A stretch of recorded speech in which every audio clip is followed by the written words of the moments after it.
Morning, જય શ્રી કૃષ્ણ, મહાદેવ હર. કેમ છો? આઈ હોપ સો તમે મજામાં છો. જો ભાઈ આપણી મોર્નિંગ ક્યાંની સ્ટાર્ટ થઈ ગઈ છે, બટ આજે એઝ યુઝ્યુઅલ હેપી સન્ડે પહેલાં તો. અને કામકાજ ઘણું બધું વધી ગયું છે કારણ કે વિન્ટર સિઝન આવી ગઈ છે, તો આપણે એક્સ્ટ્રા ગાદલા ને ગોદડા ને બધું એક્સ્ટ્રા હતું એ વધારાનું અમે અંદર મૂકી દીધું છે ને બ્લેન્કેટ કાઢી લીધું છે. અને જો ભાઈ નક્ષભાઈ સરસ મજાના બોયમાં એનો કલર, ક્રિશામાં પિંક કલર, પૂરીને અહીંયા ચીપકાવડાવ્યું છે. રાધે કૃષ્ણ. આપણે મારા મમ્મીએ મને સરસ મજાનું બ્લેન્કેટ લઈ દીધું હતું, તો આજે મેં એ કાઢ્યું છે કારણ કે અત્યાર સુધી અમે ઓલ્ડ વાપરતા હતા, પણ હવે નક્ષને ને ક્રિશા બેયને છે ને કલરફુલ વધારે ગમે છે. ધેટ્સ મેં કીધું આજ વખતે હવે નવું બ્લેન્કેટ કાઢીએ આપણે મમ્મીવાળું. તો છોકરાઓને બહુ જ ગમે છે, કલરફુલ છે ને એટલા માટે. જો ભાઈ બ્લેન્કેટ કાઢ્યું છે ને આપણો બેડ ફાઇનલી કમ્પ્લીટ થઈ ગયો છે. અને જો ભાઈ બચ્ચા પાર્ટીના જે અમે 4 જણા જ છીએ કારણ કે સાસુમાને એ લોકો ગયા છે મારા નણંદને ત્યાં, તો 2 બચ્ચા ને સવારમાં ચંદા મામા આવી ગયા છે. હાય ક્રિશા, હાય નક્ષ. અને નક્ષભાઈ અત્યારે જો એક્સરસાઇઝ ચાલુ છે. હાય ક્રિશુ, ક્રિશુ હાય. જો ભાઈ. અને Keyur, what are you doing? Preparing yummy. Yummy Maggi ચાલુ છે. હાય કેયુર, ગુડ મોર્નિંગ. કેયુર બનાવે છે મેગી. એમાં કઈ હોય નહીં, ગરમ પાણીમાં આખે ખરા એના મમ્મીની જેમ. મારી સાસુ ખાલી ચા બનાવે ને તોય તે 6 થી 7 વાર ચાખે. બધાયની ટેવ અલગ અલગ હોય. 5 આંગળી સરખી નથી હોતી. માનું ઉપરાણ તાણવા આવી ગયા છે. સેમ જો મેગી એ ચાખે. મને મારા મમ્મીની જેમ જરાય ટેવ નથી. કોઈ બી રસોઈ કરે ને કોઈ દિવસ હું ચાખું નહીં, પણ ભગવાનને યાદ કરીને મીઠું ને આ તેને બધું નાખી એટલે બરોબર થાય. મને ચાખવું જરાય પસંદ નથી. અને અહીંયા બધા અમારે ચા કહો છો ને ચા બનાવે તોય 10 વખત ચાખે. અને રસોઈ તો તમને ખબર પડી જાય કેટલી વખત ચાખે.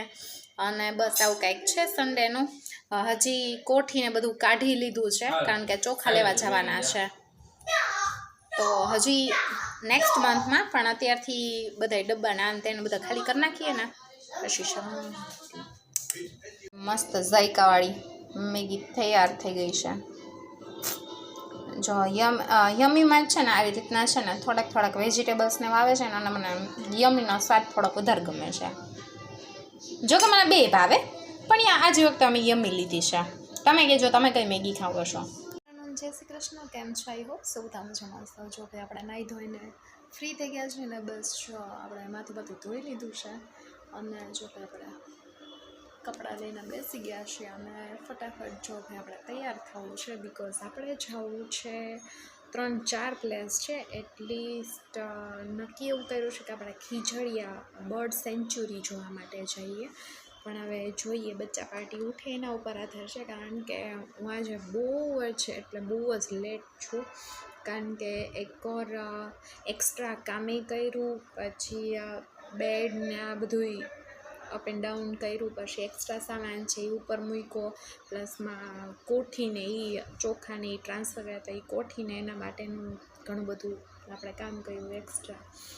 તો હવે કંઈક છે, તો ફાઇનલી હવે ઠેઠું નવરી થઈ છું. હજી જો કે આમ તો નવરી નથી થઈ કારણ કે અહીંયા કપડાં પડ્યા છે અને ત્યાં ઘડી વાસણ હજી પડ્યા છે. અને બસ આવું કંઈક છે, તો ચાલો ફટાફટ હવે જોઈએ કેટલી વારમાં ફ્રી થાય છે. ને અત્યારે તો ખોલ્યું છે મેં યુટ્યુબ. હવે જોઈએ કંઈક જોતા જઈએ, અને ત્યાં સુધીમાં આપણે ઘૂંચે કાઢી લઈ, વાસણ ગોઠવી નાખ્યા. અને છોકરા માટે બનાવી છે મારે ચિપ્સ, કારણ કે અહીંયા જઈએ ને તો છોકરાને કચડ બચડ થોડું ઘણું ખાવું જોઈએ, એટલા માટે. ચાલો ફટાફટ કરી લઈએ કંઈક. કેવો રહ્યો?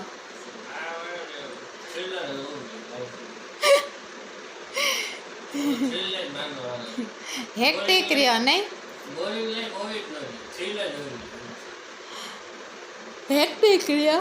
ખબર ન હોવી જોઈએ કે આગળ ખાડો છે કે રસ્તો છે. ચીઝ ગાર્લિક બ્રેડમાં કેવી મજા આવી નાક્ષભાઈ? હાય હાય ક્રિશાબેન, હાય. ચીઝ ગાર્લિક બ્રેડ ખાવા માટે